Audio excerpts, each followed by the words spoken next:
Hello दोस्तों, मैं राकेश कुमार मौर्य आपके सामने मैं 2013 के जीडीसी का पेपर लेके आया हूँ। उत्तर प्रदेश लोक सेवा आयोग द्वारा जो आयोजित किया जाता है, जिसमें 120 प्रश्न सम्मिलित हैं और 120 प्रश्नों में से मैं 30 प्रश्नों को हम देखेंगे और इसमें अगर कोई प्रश्न का उत्तर गलत है तो उसको हम संशोधित भी करेंगे। ठीक है दोस्तों, इससे पहले हमने 2012 के प्रश्न पत्र को हम संशोधित करते हुए उत्तरों के साथ अपलोड कर दिए हैं अपने यूट्यूब चैनल पे। अगर आप नहीं देखे हैं तो उसको आप ज़रूर जाकर देखिए। ठीक है दोस्तों, तो 120 प्रश्न है, इसको हम 4 भाग में देखेंगे 30-30 प्रश्नों के साथ। तो चलिए दोस्तों शुरू करते हैं। पहला प्रश्न कह रहा है दोस्तों, निम्नलिखित प्रदेशों में से किसमें गर्म शीतोष्ण जलवायु नहीं पाई जाती। ऑप्शन ए है दक्षिण पूर्वी यूएसए, बी है दक्षिण पूर्व चीन, सी है मध्य अमेरिका और डी है पूर्वी अर्जेंटीना। तो दोस्तों इसका जो सही उत्तर है वो है सी, मध्य अमेरिका में गर्म शीतोष्ण जलवायु नहीं पाई जाती। ठीक दोस्तों, अगला प्रश्न देखते हैं। दूसरा प्रश्न कह रहा है दोस्तों, जब वास्तविक ताप ह्रास दर शुष्क स्थिरोष्ण ह्रास दर से अधिक होती है तो वह वायुमंडल में उत्पन्न करती है। ऑप्शन ए है अस्थायित्व, ऑप्शन बी है स्थायित्व, ऑप्शन सी है परम स्थायित्व और ऑप्शन डी है प्रतिचक्रवाती दशाएं। तो दोस्तों इसका जो सही उत्तर है वो ऑप्शन ए स्थायित्व। स्थायित्व जो वायुमंडल में उत्पन्न होता है तो मुख्य रूप से मौसम परिवर्तन होता है और वर्ष जो मौसम होता है वो तूफानी बन जाता है। ठीक दोस्तों, तीसरा प्रश्न देखते हैं दोस्तों। तीसरा प्रश्न कह रहा है, निम्नलिखित में से कौन बेलापवर्तीय समुद्री निक्षेप है। बेलापवर्ती जिसको हम पहले जई कहते हैं निक्षेप है। ऑप्शन ए है ग्लोबेजिना उज, ऑप्शन बी है रेडियो लेरियन उज, ऑप्शन सी है डाटम उज और ऑप्शन डी है उपरोक्त सभी। दोस्तों इसका जो सही उत्तर है वो है उपरोक्त सभी, ऑप्शन डी। ठीक है दोस्तों, ये सभी पेलेजिक निक्षेप के अंतर्गत आते हैं। अगला देखते हैं चौथा प्रश्न कह रहा है दोस्तों, निम्नलिखित में कौन 300 से 1000 मीटर की गहराई में जल के घनत्व में तीव्र परिवर्तन दर्शाता है। ऑप्शन ए एलोक्लाइन, ऑप्शन बी है पाइकोनोक्लाइन और ऑप्शन सी है आइसोक्लाइन और ऑप्शन डी है इकोक्लाइन। तो दोस्तों जो 300 से 1000 मीटर की गहराई में जल के घनत्व में तीव्र परिवर्तन को दर्शाता है वो है आपका पाइकोनोक्लाइन, ऑप्शन बी। ठीक है दोस्तों, जबकि हेलोक्लाइन ये लवणता को दर्शाता है और एक और है थर्मोक्लाइन, वह तापमान को दर्शाता है। ठीक दोस्तों, यह तीनों जो आपका परत है एक ही है मंडल में देखने को मिलते हैं, वह 300 से 1000 के मीटर के बीच में। ठीक है दोस्तों, अगला प्रश्न देखते हैं। पांचवा प्रश्न कह रहा है दोस्तों, निम्नलिखित में से कौन महासागरों की सतह पर गर्म जल एवं गहराई के ठंडे जल के सभी महासागरों से होकर परिपथीय संचरण को दर्शाता है। ऑप्शन ए है कन्वेयर बेल्ट संचरण, ऑप्शन बी है जायर संचरण और ऑप्शन सी है तटीय प्रवाह और ऑप्शन डी है तटीय अप्रवाह। तो दोस्तों इसका जो सही उत्तर है वो ऑप्शन ए कन्वेयर बेल्ट संचरण, ऑप्शन ए। ठीक दोस्तों, अगला प्रश्न देखते हैं दोस्तों। छठा आपका मिलाने वाला है। एक को दिया है महासागरीय जल के लक्षण और दूसरा है संबंधित महासागर। अल्बाट्रॉस पठार ये आपका दक्षिणी प्रशांत महासागर में है। एक का थर्ड देखिए किस में आता है। ठीक है, एक का थर्ड जिसमें आएगा दोस्तों वही आपका सही होगा।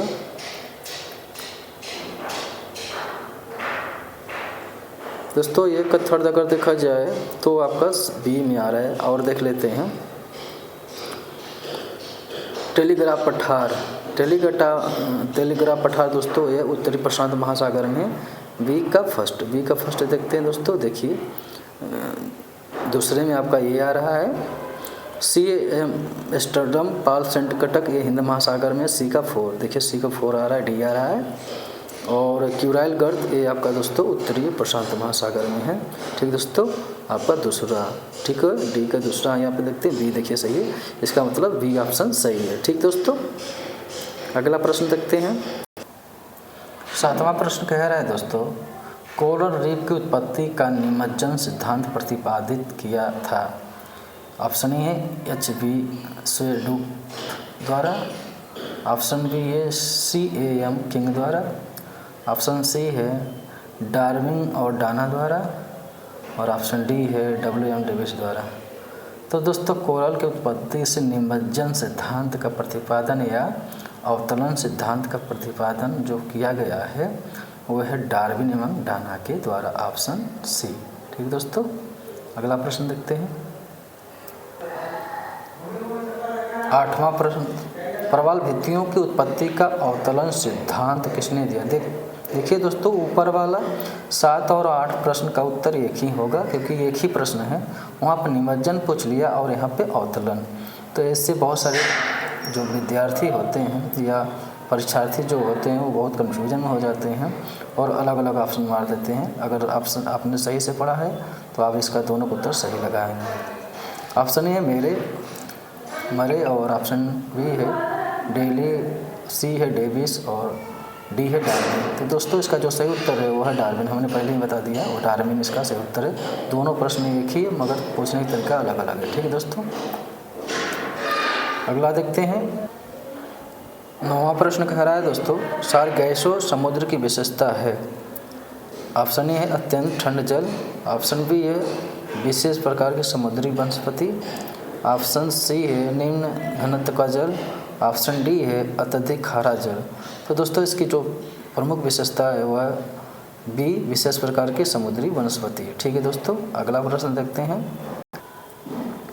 10वां प्रश्न कह रहा है दोस्तों ग्रेट बैरियर रीफ अवस्थित है।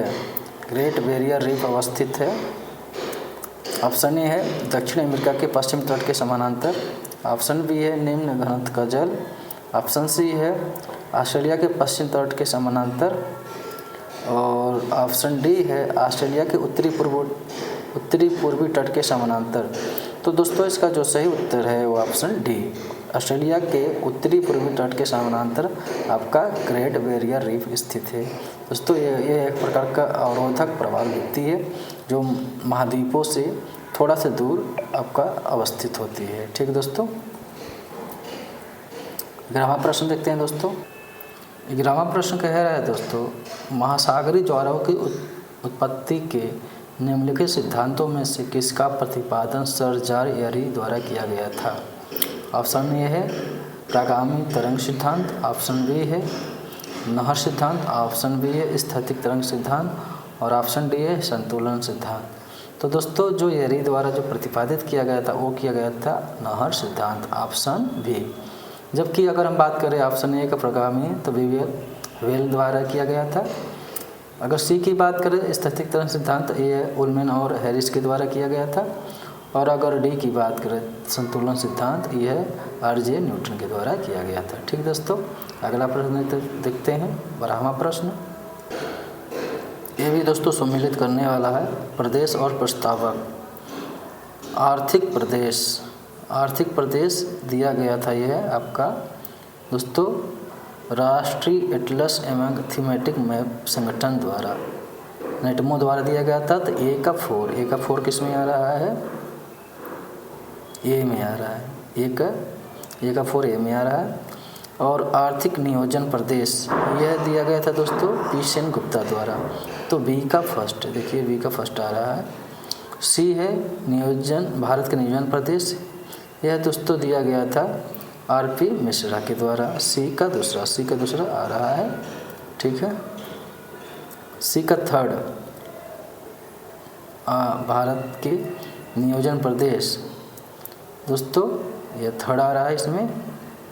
और कृषि जलवायु प्रदेश योजना आयोग, ठीक दोस्तों, योजना आयोग। आरपी मिश्रा ये दूसरा का है आपका, सी का दूसरा, यहाँ पर तीसरा दिया हुआ है, ठीक है। यहाँ पर तीसरा मैच नहीं खा रहा है दोस्तों, मगर यही है आपका डी का। आपका अगर देखा जाए डी कृषि जलवायु प्रदेश,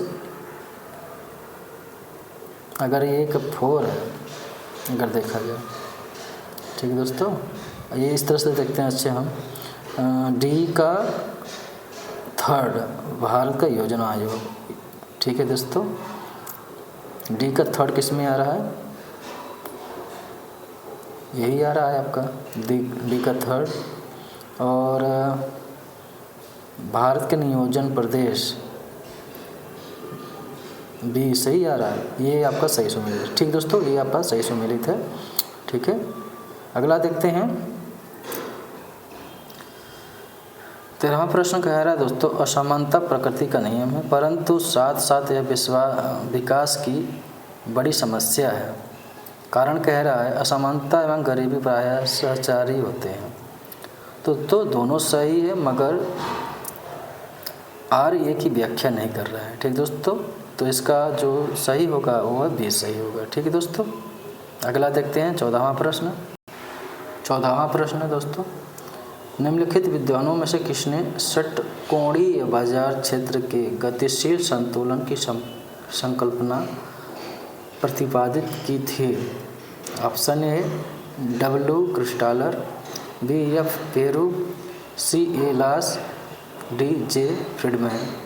तो दोस्तों इसका जो सही उत्तर है वो ऑप्शन ए डब्ल्यू क्रिस्टालर द्वारा किया गया था। षटकोणीय बाजार क्षेत्र की गतिशीलता मुख्य रूप से नहीं होगा प्रतिपादन, सॉरी दोस्तों, यह लास के द्वारा किया गया है, ठीक दोस्तों। यह अगस्त लास के द्वारा किया गया है, अगस्त लास के द्वारा किया। षटकोणीय बाजार क्षेत्र की गतिशीलता के संकल्पन का जो किया गया है प्रतिपादन, यह लास के द्वारा किया, न कि क्रिस्टालर के द्वारा दोस्तों। तो आपको ध्यान रखना है, यह अगस्त लास के द्वारा किया गया, न कि क्रिस्टालर के द्वारा दोस्तों। इस तरह के प्रश्नों को हम अपने टेस्ट सीरीज में कराए हैं, बहुत सारे प्रश्न मिल रहे हैं, आप जाइए वहाँ पर देखिए। अगर आप हमारी YouTube channel RK Geo World 0.2 से अगर हम नहीं जुड़े हुए हैं तो आप जुड़िए और अपने तैयारी को GDC GIC को बेहतरीन बनाइए। और इससे अच्छा मौका नहीं आने वाला, कब वैकेंसी आएगी कब नहीं आएगा, इतना ज़्यादा वैकेंसी आई है कि आप अच्छे से मेहनत करेंगे तो ज़रूर आप इस एग्ज़ाम में क्वालिफाई, आप परीक्षा को क्रैक करेंगे और आप एक दिन असिस्टेंट प्रोफेसर जरूर बनेंगे, ठीक दोस्तों। अगला देखते हैं 15वां प्रश्न। 15वां प्रश्न कह रहा है दोस्तों, निम्नलिखित में से कौन प्रादेशिक असंतुलन का शुद्ध माप नहीं है। ऑप्शन ए लॉरेंज वक्र ए है, अवस्थिति ए भी है, तीसरा है गिनी गुणांक ए भी है, और डी है विचलन गुणांक। दोस्तों विचलन गुणांक नहीं है, ठीक है, जबकि तीनों है ए बी सी। आपका डी ऑप्शन रॉन्ग है दोस्तों, यही आपका गलत है। 16वां प्रश्न देखते हैं दोस्तों। 16वां प्रश्न कह रहा है, निम्नलिखित में से किस विद्वान ने क्षेत्र में मानव अधिवासन के कार्यात्मक संगठन की संकल्पना को प्रतिपादित किया था। ऑप्शन ए है R.E. डिकिंसन, ऑप्शन बी है A.K. फ्रिलब्रिक, ऑप्शन सी है V.J.L. वेरी और ऑप्शन डी है F.K. शेफर।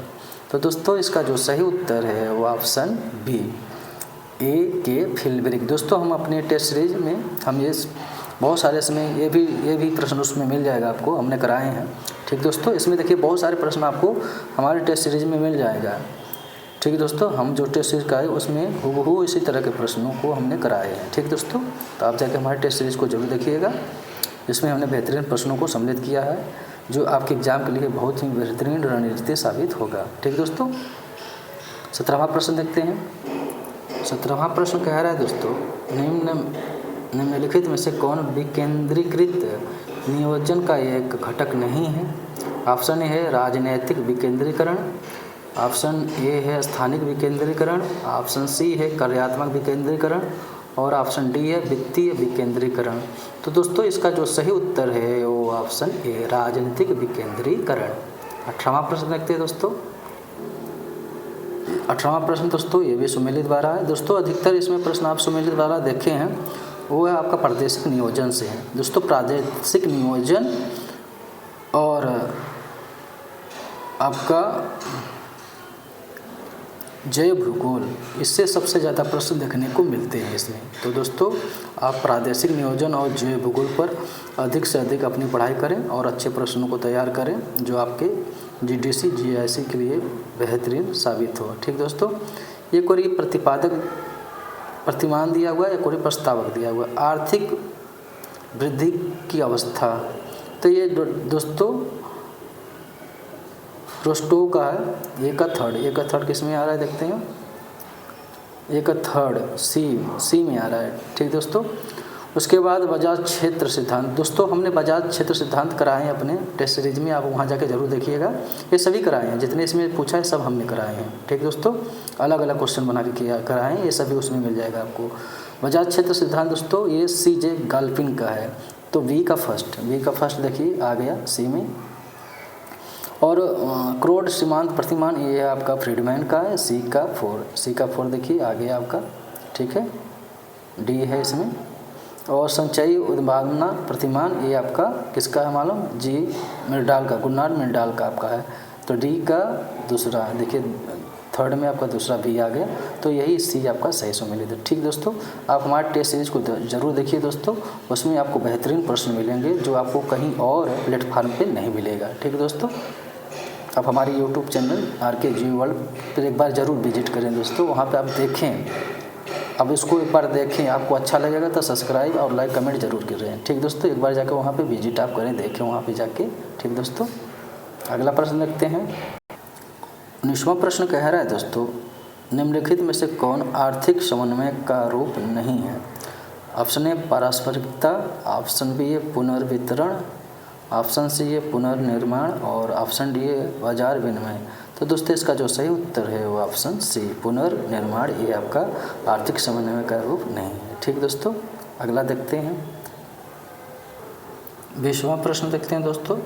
विविध विकासात्मक क्रिया समन्वय का रूप नहीं है। ऑप्शन ए है राष्ट्रीय अर्थव्यवस्था, बी है वैश्विक अर्थव्यवस्थाएं, सी है आंतरिक अर्थव्यवस्थाएं और डी है बाह्य अर्थव्यवस्थाएं। तो दोस्तों इसका जो सही उत्तर है वह बाह्य अर्थव्यवस्थाएं, यही आपका सुमेलित नहीं है। जबकि राष्ट्रीय अर्थव्यवस्थाएं, वैश्विकृत अर्थव्यवस्थाएं और आंतरिक व्यवस्थाएं ये आपका सुमेलित है। 21वां प्रश्न देखते हैं दोस्तों। 21वां प्रश्न कह रहा है दोस्तों, निम्नलिखित में से कौन मानववादी विकास की संकल्पना का विरोधी है।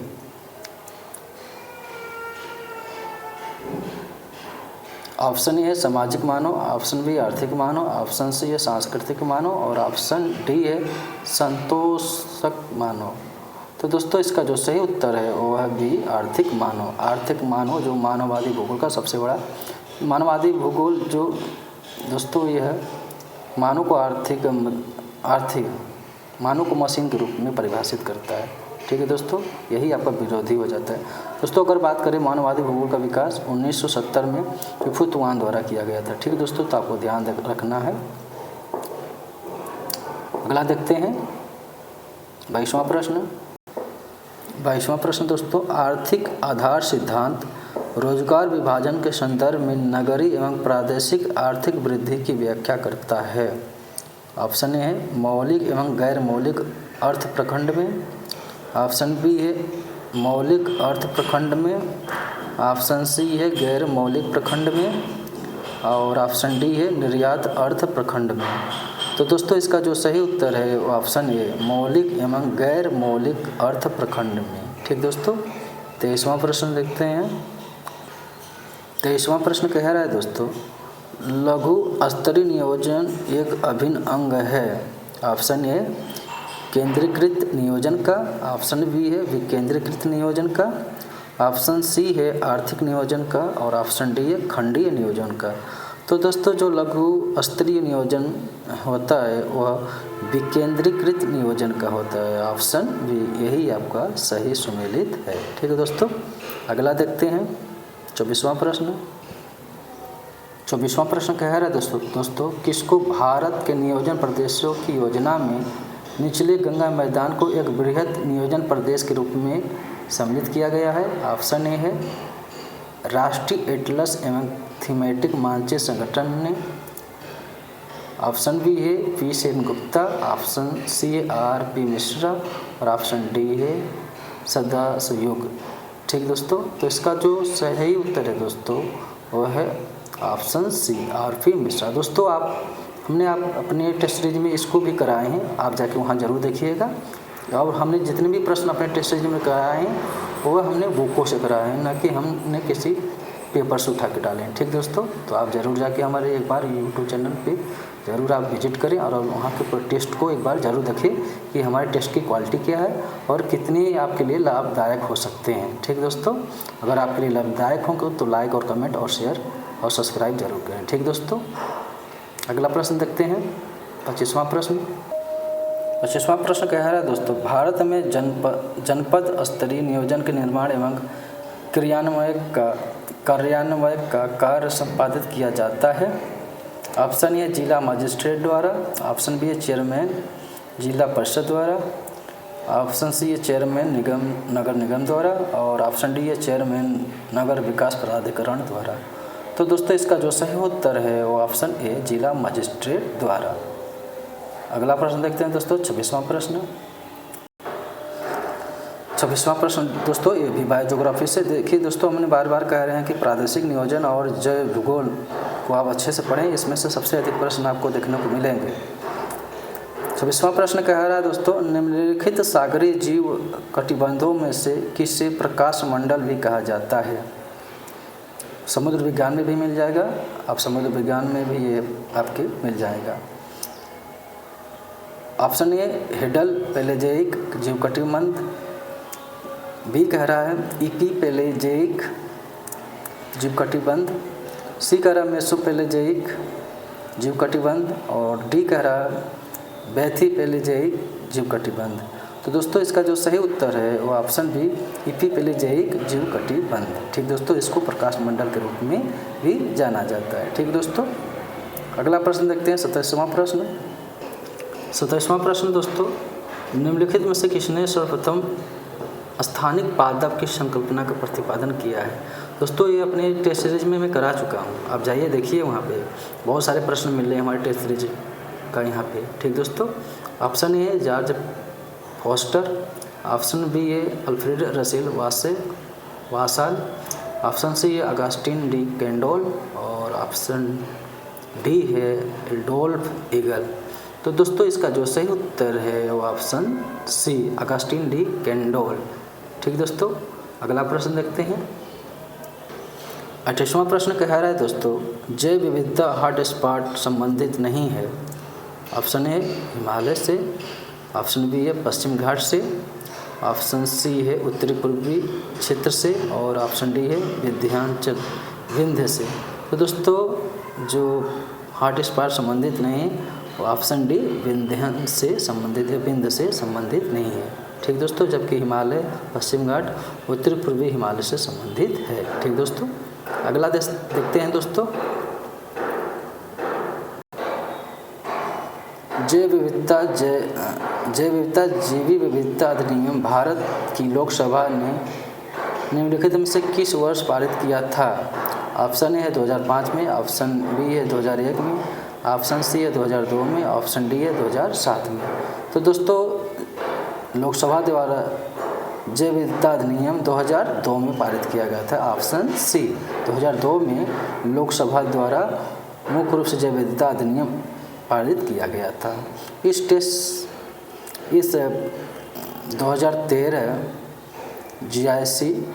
जीडीसी भूगोल का जो पेपर है 2013 का लोकसभा आयोग द्वारा, उस का ये आखिरी प्रश्न है भाग 1 का।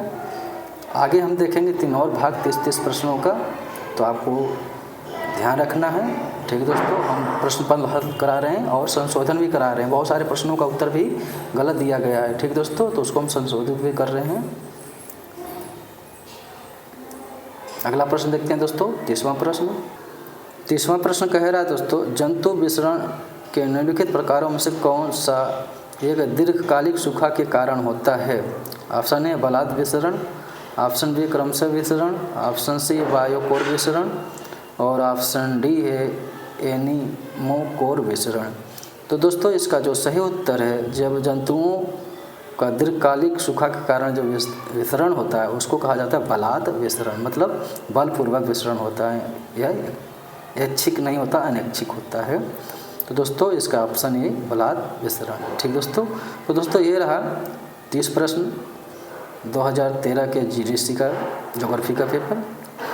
दोस्तों इसमें तो कोई ऐसा त्रुटि नहीं मिला है, मगर आने वाले पेपर में आपको ज़रूर त्रुटि देखने को मिलेगी। मतलब जो भाग आएगा, इससे पहले जो हमने भाग मतलब जो 2012 का प्रश्न पत्र कराए थे उसमें लगभग 5-6 प्रश्नों का उत्तर गलत हमको देखने को मिला था और हमने उसको संशोधित भी किया है। ठीक दोस्तों, तो अगर नहीं देखे हैं 2012 के जीडीसी का प्रश्न पत्र तो आप वहाँ पर जरूर जाके देखिए हमारे यूट्यूब चैनल पर, जिसमें हमने करेक्शन किया है कुछ प्रश्नों के उत्तर को। ठीक दोस्तों, तो दोस्तों अगला भाग 31 से 60 तक जल्द हम लेके आपके सामने आएंगे और अपनी तैयारी अच्छे बना के रखिएगा दोस्तों।